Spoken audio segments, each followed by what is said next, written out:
내가 사는 동네가 내 인생을 결정한다면 어떨까요? 오늘은 바로 이 거대한 질문의 답을 찾으려고 했던 아주 유명한 사회 실험 하나를 깊숙이 들여다보려고 합니다. 자, 그러니까 우리가 사는 동네 그 우편 번호가 정말 우리 운명을 좌우하는 걸까요? 특히 가난한 동네에서 자란다는 게 10대 아이들의 미래에 얼마나 또 어떻게 영향을 미치는지 이게 핵심 질문입니다. 사실 그동안의 연구들을 보면요. 가난한 동네에 사는 것과 아이들의 정신건강 문제나 학업 중단 같은 안 좋은 결과 사이에 관련이 깊다는 건 이미 많이 알려져 있었어요. 근데 이게 참 어려운 게 선택 편향이라는 것 때문인데요. 그러니까 원래부터 어려운 환경에 있던 가정이 가난한 동네로 가게 되는 건지 아니면 동네 자체가 아이들에게 나쁜 영향을 주는 건지 이걸 딱 잘라서 말하기가 너무 힘들었던 거죠. 그래서 이 닭이 먼저냐 달걀이 먼저냐 하는 문제를 풀기 위해서 미국 정부가 정말 대담한 실험을 하나 시작합니다. 바로 기회의 이주라고 불리는 MTO 프로젝트였어요. 아이디어는 아주 간단 명료했어요. 빈곤율이 40%가 넘는, 그러니까 아주 가난한 공공주택에 사는 가족들한테 주거지원금을 주는 거예요. 대신 조건이 있었죠. 빈곤율이 10%도 안 되는 훨씬 잘 사는 동네로 이사를 가야 한다는 거예요. 그리고 진짜 실험답게 지원한 가족들을 세 그룹으로 무작위로 나눴습니다. 한 그룹은 좋은 동네로 이사갈 지원금을 받고, 다른 그룹은 아무데나 쓸 수 있는 일반 지원금을, 그리고 마지막 그룹은 아무 지원도 받지 않고 원래 살던 곳에 남도록 한 거죠. 이렇게 해야 순수하게 환경이 바뀐 효과만 딱 볼 수 있으니까요. 그런데 말이죠. 실험을 시작되자마자 좀 삐걱거리는 부분이 있었어요. 좋은 동네로 이사가라고 지원금을 받은 가족들 중에 절반도 안 되는 딱 47%만 실제로 이사를 갔다는 거예요. 어쨌든 실험은 계속됐고 5년 뒤에 첫 결과가 나왔습니다. 그런데 이 결과가 정말 모두를 충격에 빠뜨렸어요. 그냥 놀라운 정도가 아니라 엄청나게 논란을 불러일으켰죠. 자, 이게 바로 그 미스터리의 핵심인데요. 보세요. 이사를 간 여자아이들은 정신적으로 더 건강해지고 문제 행동도 줄어드는 등 긍정적인 효과가 뚜렷했어요.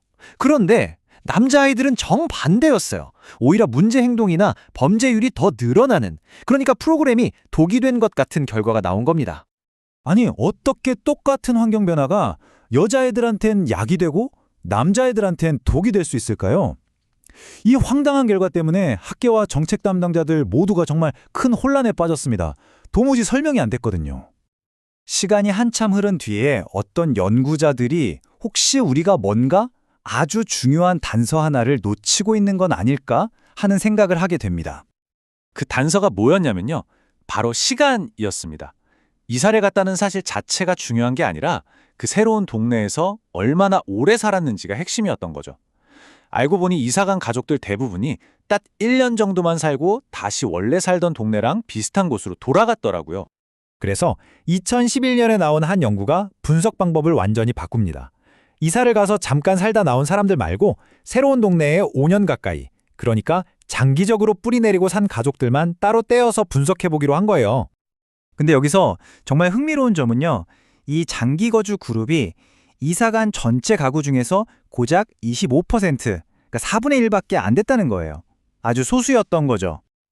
자, 그런데 이렇게 소수 그룹만 분석하면 비교 대상이 없어서 결과가 왜곡될 수 있잖아요.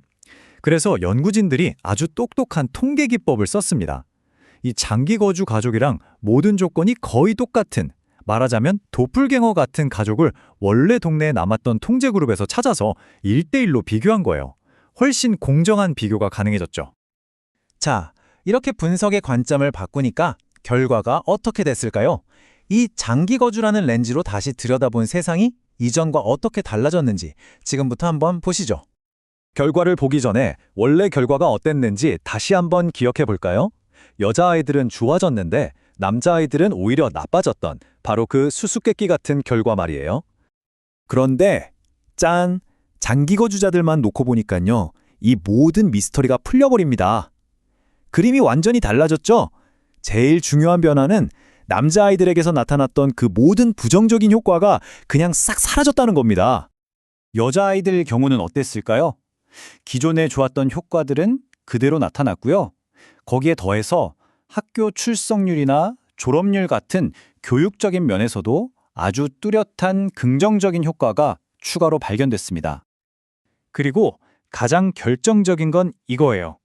남자아이들의 문제 행동 증가는 완전히 없어졌을 뿐만 아니라 남녀 학생 모두에게서 공통적으로 읽기 능력 점수가 눈에 띄게 향상되는 효과가 나타난 겁니다. 드디어 모두에게 긍정적인 결과가 나온 거죠. 자, 이쯤 되면 이 길고 복잡했던 이야기의 결론이 궁금해지시죠? 이 반전에 반전을 거듭한 연구가 우리에게 진짜로 말해주고 싶었던 건 뭘까요? 핵심은 이거였습니다. 단순히 좋은 동네로 이사 가는 것만으로는 부족했다는 것. 그곳에 안정적으로 머무는 것이 진짜 열쇠였던 거죠. 충분한 시간이 주어지니까 비로소 좋은 환경이 주는 긍정적인 효과가 남녀 모두에게 나타나기 시작한 겁니다. 마치 씨앗을 좋은 땅에 옮겨 심었다고 바로 열매가 열리는 게 아니라 뿌리 내리고 자랄 시간이 필요한 것처럼요.